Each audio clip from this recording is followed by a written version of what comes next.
কালেমাতুত তাওহীদ লা ইলাহা ইল্লাল্লাহ এর অনেকগুলো ফজিলাত, অনেকগুলো এর উপকারিতা, এর মর্যাদা, এর মাহাত্ম্য রয়েছে।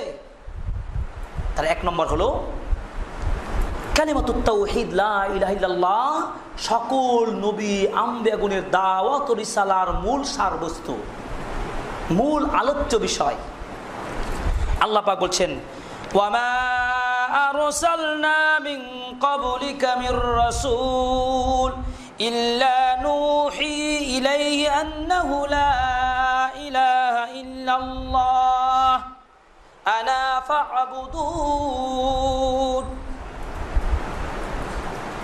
আল্লাহ পাক বলছেন ওয়ামা আরসালনা মিন ক্বাবলিকা মির রাসূল, আপনার পূর্বে যতগুলো নবী রাসূলকে আমি প্রেরণ করেছি প্রত্যেক নবী রাসূলের কাছে এই ওহী করেছি যে আল্লাহ ছাড়া সত্য কোনো মাবুদ নেই, সুতরাং ফা'বুদুনি, তোমরা আমার ইবাদত করো।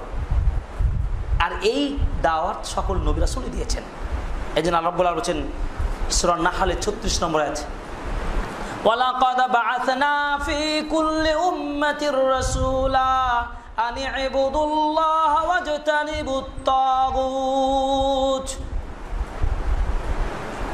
ওয়ালাকাদ বা'আসনা ফি কুল্লি উম্মাতির রাসূলা, প্রত্যেক উম্মাহ রাসূলগণের নিকট, প্রত্যেক উম্মার নিকট রাসূলগণকে প্রেরণ করেছি এই মর্মে যে আনি ইবুদুল্লাহ, তোমরা এক আল্লাহর ইবাদত করবে, ওয়াজতানিবুত তাগুত, এবং তাগুত থেকে তোমরা বিরত থাকবে।